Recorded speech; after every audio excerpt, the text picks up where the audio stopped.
Bonjour et bienvenue sur le plateau de l'Agora Fonction et pour une nouvelle édition des tables rondes Supply Chain Magazine TV consacrée aux plateformes collaboratives transport. Alors vous connaissez le principe, deux tables rondes successives d'environ 35 minutes, mi-temps, sur lesquelles on va aborder les différentes problématiques de ces plateformes collaboratives transport qui ont envahi un petit peu le paysage de la gestion du transport depuis environ 2 ou 3 ans. Pour la première partie de cette table ronde, nous allons nous concentrer un peu plus sur la partie pilotage transport. Et pour cela, je vais vous présenter nos 4 invités. À ma droite, Alain Cohen. Vous êtes directeur marketing et commercial de MyTower, d'Alice International, donc, qui est une plateforme collaborative, donc du coup, ça tombe bien. À votre droite, Jérôme Bourg, vous êtes président de DDS Logistics, qui est un éditeur de progiciels de gestion du transport, donc de TMS, mais vous avez aussi lancé il y a quelques années, ou il y a 1 an en tout cas, une plateforme qui s'appelle Join2Ship. Exactement. En face de Jérôme, on a Romain Caudron, vous êtes président de Shiptify, qui est aussi là une plateforme collaborative de gestion, de pilotage du transport. Et enfin, à votre droite, Romain, Jérôme Gabald, vous êtes directeur commercial d'Acteos, donc Acteos qui est un éditeur à la fois de TMS, mais aussi de WMS, mais aussi d'autres progiciels dans le domaine de la supply chain. Et notamment, vous êtes aussi, vous avez développé, vous allez nous expliquer aussi comment votre offre évolue vers un sens plus collaboratif. Donc déjà, peut-être pour commencer, j'aimerais bien que vous puissiez me dire, mais alors vraiment de manière télégraphique, en 2-3 mots, ce que ces plateformes collaboratives transport dont on entend parler donc depuis 2 ans ont réellement apporté par rapport aux outils existants de gestion et de pilotage du transport. Alain. Comme leur nom l'indique, de la collaborativité, en fait, tout simplement, elles sont nées par une demande des clients de plus d'ouverture. Donc 3 mots, hein. Collaborativité, connectivité, voilà, ouverture. Ouverture. Jérôme? Je vais faire un peu plus que 3 mots. Un TMS chargeur, c'est une partie d'exécution, d'automatisation et une partie collaborative. Ces plateformes sortent la partie collaborative, l'exposent et la rendent disponible à tous les acteurs de toute taille. Donc effectivement, on va retrouver les termes de collaboration, mais aussi de facilité d'accès et de connectivité effectivement au sein d'un réseau. D'accord. Collaboration, connectivité. Romain? En 2 mots, pour essayer, réduction des coûts. C'est-à-dire qu'aujourd'hui, le TMS devient accessible et se démocratise et devient accessible à beaucoup plus d'entreprises qu'il ne l'était auparavant. Et deuxièmement, je dirais au travers de la simplicité, la rapidité de mise en œuvre. C'est des solutions qui aujourd'hui peuvent se mettre en œuvre extrêmement rapidement. Et c'est un vrai changement par rapport aux solutions qui existaient, aux solutions historiques, on va dire. D'accord. Jérôme? Pour moi, les plateformes collaboratives, c'est la mise en place finalement d'un environnement avec une interaction possible entre les différents acteurs de manière facilitée et étendue. Donc plutôt que de faire appel à du one-to-one entre un chargeur et son transporteur, de pouvoir faire appel à une communauté et de pouvoir échanger de manière bidirectionnelle, voire plus, sur des données et de les valider ensemble. Donc, voilà. Juste pour bien comprendre, je rebondis sur ce que vous dites. Qu'est-ce que ça change réellement? Parce que finalement, aujourd'hui, un outil de TMS, donc ils existent depuis 15 à 20 ans pour les plus anciens, en tout cas les plus établis sur le marché. Il n'y a pas cette connectivité vis-à-vis des transporteurs, par exemple. Qu'est-ce qu'on ajoute avec une plateforme collaborative? Avec, comme le disait Jérôme Bourg, on a effectivement les outils qui sont un peu plus traditionnels, qui existent depuis 15-20 ans, qui font effectivement de l'optimisation, de la planification, donc avec des moteurs, des algorithmes qui permettent de venir travailler les volumétries et les distribuer. Et ensuite, cet aspect plus, je dirais, boîte de communication, qui permet de faire le lien entre cet algorithme et le marché. Et donc, quelque part, de connecter ensuite les différents intervenants, les acteurs, et créer en temps réel, finalement, de l'échange. Ce qui n'est pas le cas donc pour le TMS. Sur un TMS, on avait plus à l'époque, enfin et encore aujourd'hui sur certains plans, une communication directe avec des acteurs prédéfinis qui venaient avoir une information directement du TMS. Donc on crée de l'EDI directement. Alain ? Par nature, le TMS répond aux besoins de transport management d'un client et il est centré sur les processus du client. La plateforme collaborative, elle est beaucoup plus ouverte et elle va faire un peu à l'instar du smartphone dont les applications seraient aussi connectées ensemble, vont permettre aussi aux différents acteurs de l'écosystème de collaborer ensemble pour le bénéfice du client. Donc il y a raison pour laquelle je parlais d'ouverture, il y a beaucoup plus d'ouverture. Et sur une plateforme collaborative, ne se réunissent pas uniquement chargeurs et transporteurs, mais aussi d'autres acteurs complémentaires, du style d'autres plateformes. Par exemple, si vous en venez à calculer l'empreinte environnementale, on peut aller connecter TK Blue, par exemple, pour ne pas les citer, sur une plateforme pour venir aussi apporter le service complémentaire. Sur la plateforme MyTower, vous avez aussi la partie douane. J'imagine que là aussi, vous interconnectez d'autres acteurs encore de l'écosystème. Là, on connecte bien entendu des brokers. On fait notre rôle de plateforme tour de contrôle. On connecte des brokers avec des chargeurs, mais aussi des acteurs de services connexes, comme certains acteurs dans le domaine de la classification, etc. Enfin, voilà, la plateforme collaborative, elle est là pour accueillir tous les acteurs, tout un écosystème sur un processus qui est réellement partagé. Jérôme, sur la plateforme Join2Ship, justement, est-ce que ce qu'on est en train de dire sur les différents acteurs qui viennent y chercher différents services, en fait, c'est aussi une réalité, c'est-à-dire qu'il y a plusieurs types de services que peuvent venir chercher soit le transporteur, soit le client du fournisseur, soit le fournisseur. Comment ça s'organise et qu'est-ce que ça apporte à l'écosystème ? Effectivement, l'idée, c'est de proposer un bouquet de services. Et puis, je reviens sur cette notion d'extension, finalement, des acteurs qui vont être connectés. Notre conception, c'est qu'un TMS, naturellement, va traiter d'un sujet transport qui va au-delà des 4 murs de l'entreprise d'un chargeur. Donc, la connexion avec un ensemble de transporteurs est quelque chose, je dirais, naturel pour un TMS. Mais aujourd'hui, avec un enjeu qui est plus fort, en particulier sur le service client, les attentes des clients ont fortement augmenté. Et donc, une des idées sur ces plateformes collaboratives, en tout cas c'est la vision de Join2Ship, c'est en particulier de donner du service directement aux clients, aux destinataires, qui aujourd'hui, sur tout ce qui est acheté franco, est confronté quasiment à un trou noir d'informations. Les commandes ont été passées au fournisseur, le fournisseur est en charge du transport. La manière dont les commandes vont être livrées, réceptionnées par le client aujourd'hui est généralement... Donc c'est du suivi de marchandises ou ça va plus loin que ça ? Ça va plus loin que ça, parce que le suivi de marchandises, c'est un moyen. L'idée pour le client, si effectivement, et ça c'est une des nouveautés pour nous sur ces plateformes collaboratives, c'est vraiment d'aller impliquer le client dans l'ensemble du process, c'est lui donner le moyen d'organiser ses réceptions. Dans le monde B2B, ce n'est pas un colis qui va arriver une fois dans la semaine, c'est en permanence des dizaines de réceptions quotidiennes. Et donc c'est lui donner le moyen d'avoir une relation avec les fournisseurs, avec les transporteurs des fournisseurs, et d'organiser l'ensemble de ces opérations de réception. Donc la gestion des rendez-vous. Donc la gestion des rendez-vous. Et puis dans ce bouquet de services, des éléments aussi à destination des expéditeurs, des transporteurs, qui pour une grande part aujourd'hui ne sont pas équipés. Et côté transporteur, c'est aussi, ils peuvent aussi utiliser la plateforme pour gérer leur transport. 90% des transporteurs aujourd'hui ont moins de 20 camions, donc ne sont pas équipés de TMS. De la même manière, on leur met à disposition dans ce bouquet d'outils, dans ce bouquet de services, des éléments qui vont leur permettre, quelle que soit leur taille, d'offrir ce service à leurs clients et de partager cette information. Brièvement. Brièvement, une plateforme collaborative, c'est la visibilité sans limite. Pour compléter ce que vient de dire Jérôme, on a un cas d'usage, un client qui avait besoin de créer de la visibilité sur les différentes étapes de ses préparations de commandes à partager avec ses 15 000 clients internes partout dans le monde.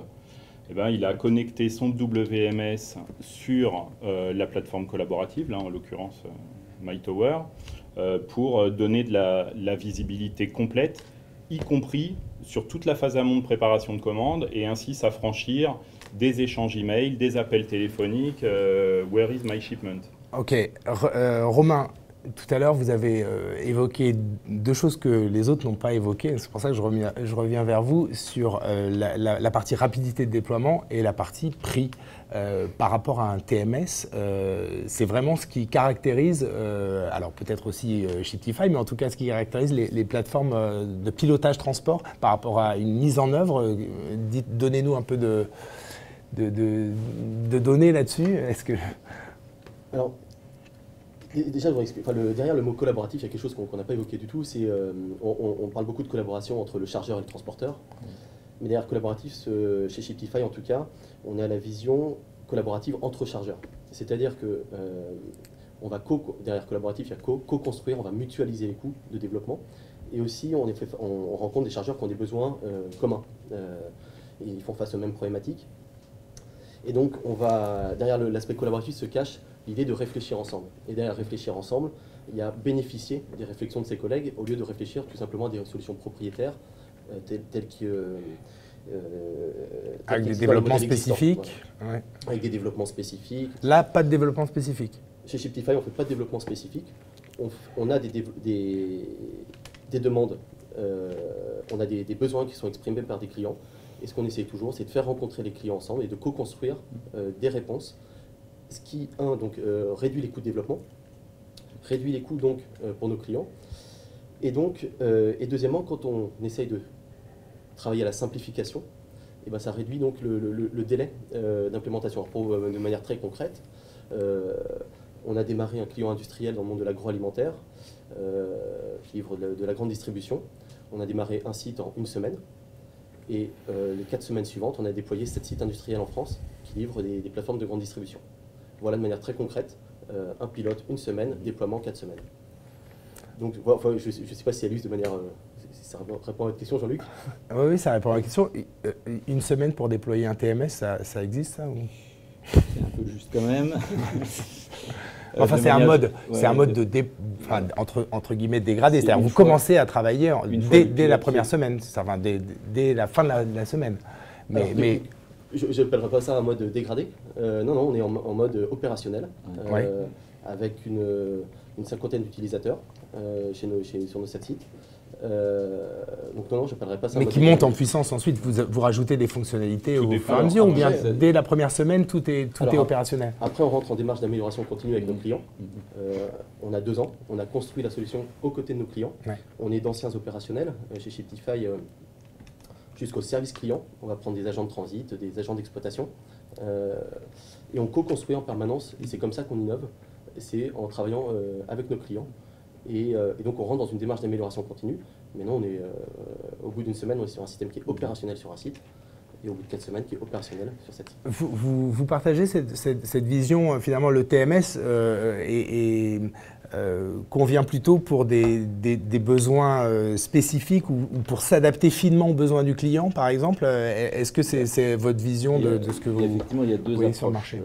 Il y a une approche standardisée, je dirais, et notamment pour une start-up qui cherche à croître assez rapidement. Il faut au maximum standardiser son produit, mais évidemment avoir une approche marché qui colle pour vous permettre après d'engrainer et de générer des signatures et des clients.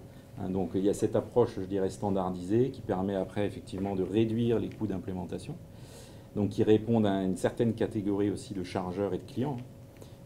Évidemment, il y a tout sur le marché. Vous avez des clients très spécifiques, d'autres qui le sont moins. Ensuite, il y a des activités aussi chez les clients qui sont spécifiques et qui nécessitent un peu plus de développement ou d'affinage dans le paramétrage des outils. Et par contre, il y a des activités, je pense par exemple à de l'affrètement, de véhicules complets ou de choses qui sont beaucoup plus simples et standardisées, qu'on peut effectivement réaliser en quelques semaines. Ouais, pour compléter ce que vient de dire Romain aussi, c'est que je pense qu'il ne faut pas raisonner de façon figée. C'est-à-dire que moi, je n'ai pas peur de mettre en face le mode dégradé et le service opérationnel. nous, quand on met en place une solution en plug and play sans connectivité externe, comme ça, du jour au lendemain, comme vient le dire Romain, on n'a pas d'EDI, il n'y a pas de web service à mettre en place, etc.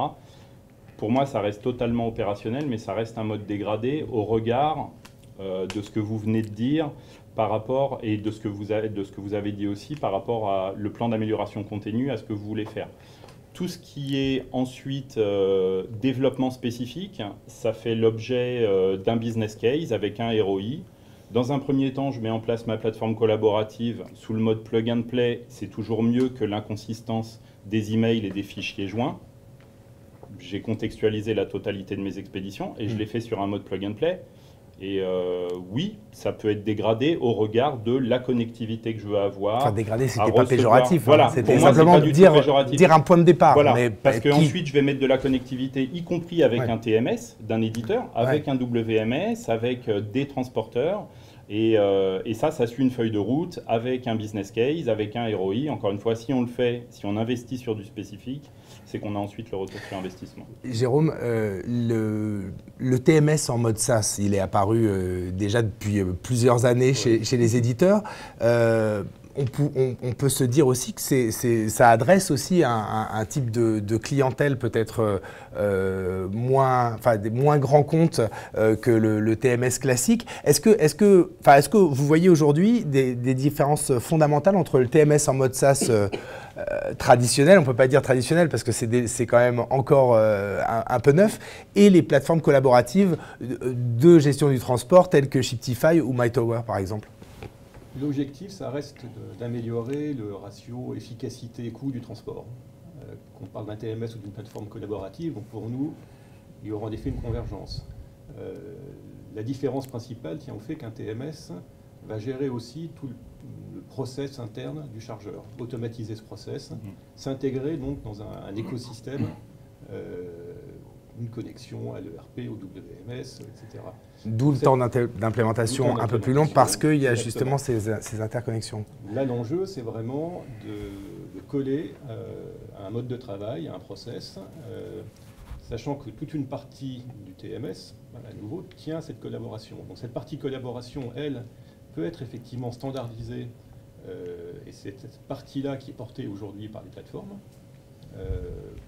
On a aujourd'hui une capacité à connecter un ensemble de transporteurs. Il y a déjà, on raisonne aujourd'hui sur plus de 1500 transporteurs déjà connectés, opérationnels. Là, vous parlez de la plateforme Join2Ship Mais bon, cette connectivité bénéficie aussi au TMS. En quoi elle bénéficie? C'est-à-dire que le TMS va pouvoir utiliser Join2Ship pour certaines fonctionnalités? Exactement. DDS Shipper ou d'autres TMS peuvent être connectés à Join2Ship, bénéficier de ce réseau de transporteurs déjà connectés à travers des liens EDI, à travers des applications mobiles, et donc bénéficier du coup de cette communauté déjà présente. Et cette partie-là, effectivement, peut être mise en œuvre très rapidement et effectivement présenter déjà une amélioration très significative par rapport à cette information inaccessible dans Excel et dans les emails. D'accord. Sur l'aspect peut-être connectivité, on n'a pas encore abordé ce point-là, mais justement, les liens EDI, ces liens EDI sont pas has-been. Il y a toujours un besoin quand même de connecter les transporteurs à l'EDI, même si maintenant, il y a aussi d'autres moyens, effectivement, par le web, par des applis sur smartphone, etc. Mais est-ce que l'effet plateforme, donc justement de pouvoir connecter une seule fois tous les transporteurs et puis dire à un nouveau client, si vous vous connectez à la plateforme, vous avez déjà toutes ces connexions en place. Est-ce que ça a une réalité aujourd'hui? Parce qu'on entend souvent cet argument et puis à la fois, moi j'entends aussi, oui, mais les liens EDI ne sont pas forcément aujourd'hui standardisés, ils sont quand même aussi finement ciselés selon les besoins du client et donc c'est pas aussi simple que ça. Romain, est-ce que vous avez une opinion là-dessus? J'imagine d'ailleurs. Alors, les liens, c'est clairement pas une réalité. Aujourd'hui, il y a 30 000 entreprises de transport en France. C'est illusoire.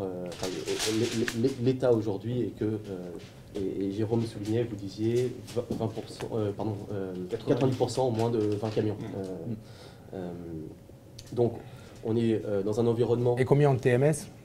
Là, pas loin de... Peut-être que Jérôme Je n'ai pas de chiffres, mais j'imagine que peu de Alors. ceux qui ont moins de 20 camions ont un Oui, TMS. oui. Donc, D'accord, Donc, je vous ai coupé. les plateformes et les TMS ont un rôle à jouer. Je ne dissocie pas le monde des plateformes et des TMS. Pour moi, on est dans un monde extrêmement proche. Je me considère d'ailleurs plus comme un TMS digital que comme une plateforme collaborative. Et nos clients nous considèrent comme un TMS. Donc on a une responsabilité aujourd'hui qui est d'interconnecter tout ce monde-là pour générer de la productivité chez les transporteurs, pour les aider à gagner de l'efficacité opérationnelle, scanner les CMR en fin de journée pour les envoyer à ses clients. Je pense qu'aucun transporteur n'en rêve, et pourtant ils le font quotidiennement. Voilà ce à quoi je crois tous les quatre on travaille. Il y a un enjeu extrêmement fort aujourd'hui, dont j'entends jamais parler. C'est un certain patriotisme. Si ce n'est pas des plateformes européennes ou idéalement françaises qui émergent et qui structurent cet écosystème, il ne faut pas se leurrer, demain ce sera des Américains. Il faut savoir que Google a investi dans une plateforme qui s'appelle Flexport, qui est un commissionnaire digital, mais qui a l'ambition de noyer, enfin à la Google. Donc on a une responsabilité, et c'est pour ça aussi que d'une certaine manière on doit jouer collectif. Et je pense que le marché va s'établir petit à petit. Il y aura des plateformes qui prendront leur marque, et à ce moment-là, il y aura une interconnexion qui va se générer très naturellement entre les acteurs émergents du marché. Et je pense qu'on a tous intérêt à ce qu'il y ait des acteurs économiques français qui émergent. Mais donc, pour l'instant, c'est cet avantage d'avoir des connexions EDI standardisées et finalement déjà établies. Est-ce que c'est une... Je ne pense pas que ce soit une réalité. Aujourd'hui, on est dans un... Sur les 30 000 transporteurs, combien sont aujourd'hui interconnectés? D'un point de vue route.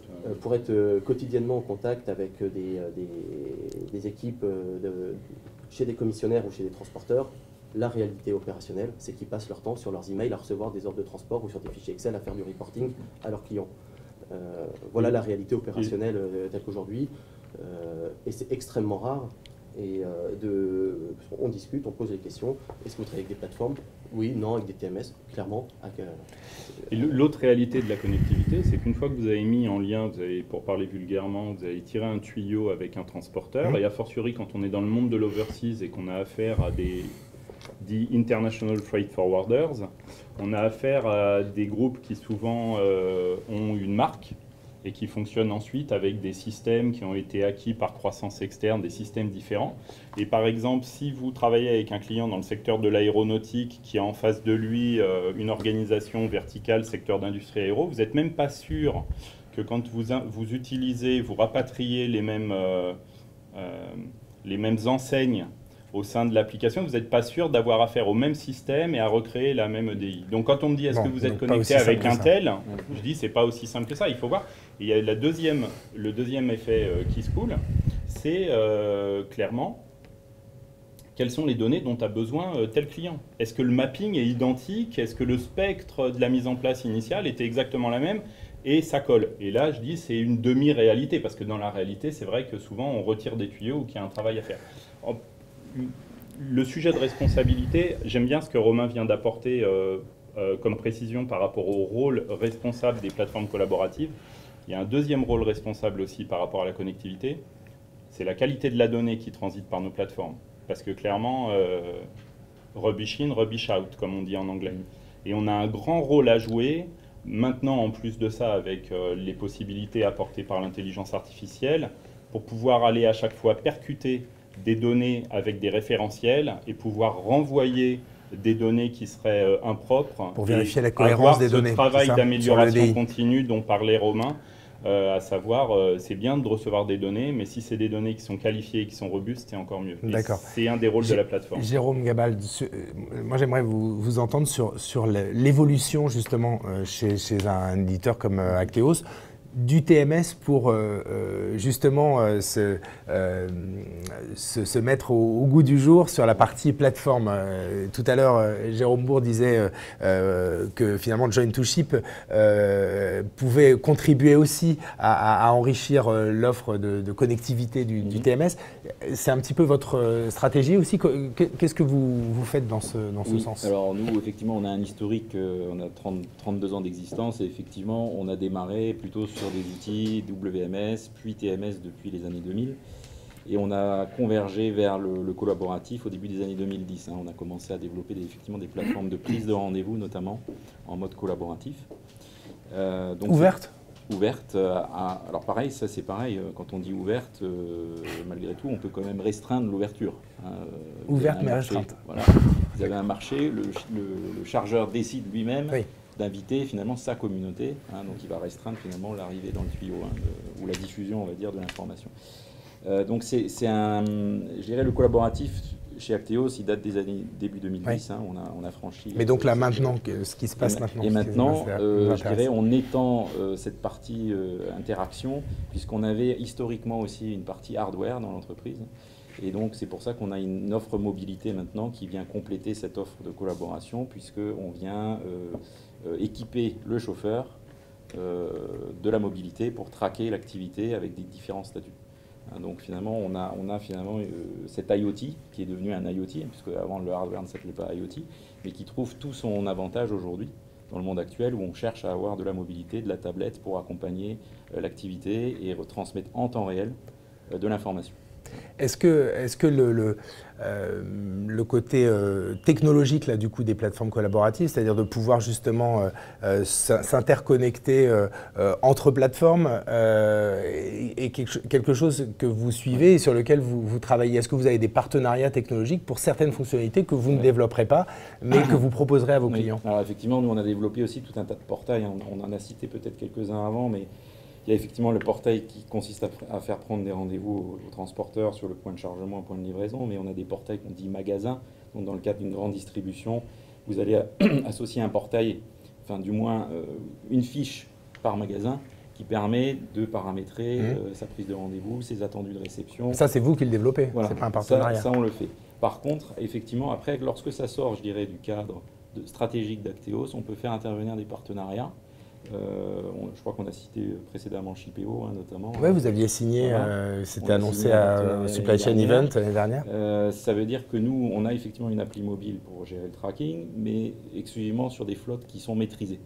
Lorsque ça sort de ce cadre-là, vous avez de l'affrètement, et l'affrètement, on part par un partenariat sur Shipeo qui, lui, maîtrise ce type de connexion, on va dire. Donc c'est un exemple parmi d'autres.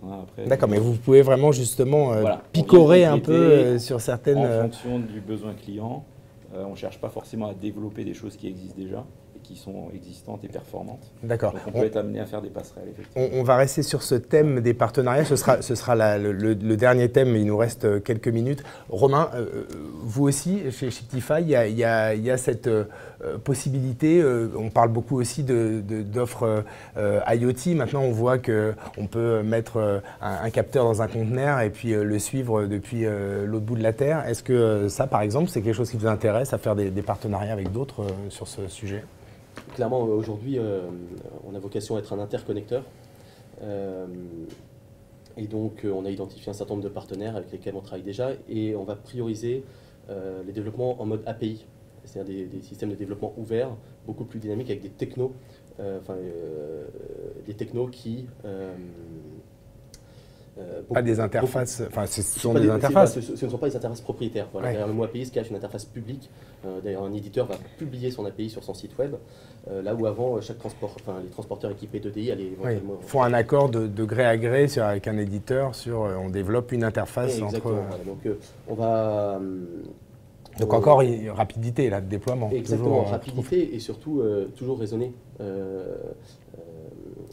Collaboratif, c'est-à-dire qu'on va développer cette interface, non pas pour un client, de manière propriétaire, on n'a pas envie de savoir si le camion est... Le client qui a besoin de savoir si le camion est rouge et vert et de l'âge du camion qui a besoin de besoins spécifiques comme ça, on va pas rentrer dedans.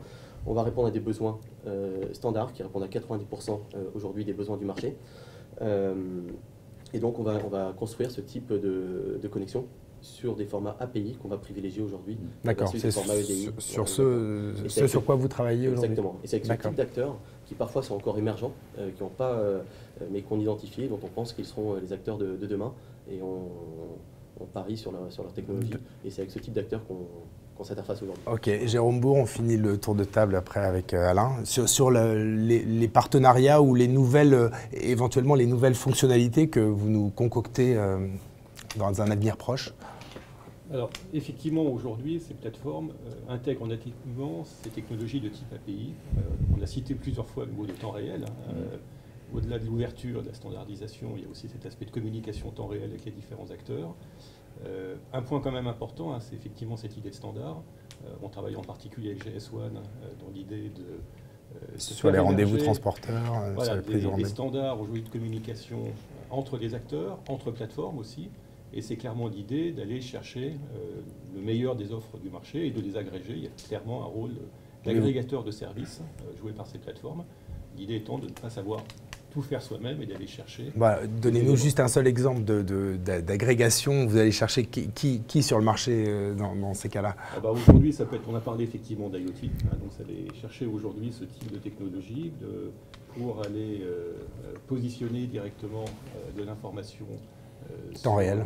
Ouais. Temps réel. On va être assez rapidement dans un monde où chaque tracteur, chaque remorque ont une URL et donc vont elles-mêmes publier de l'information. Et donc c'est typiquement ce type de solutions avec lesquelles les connexions vont se faire naturellement et en temps réel.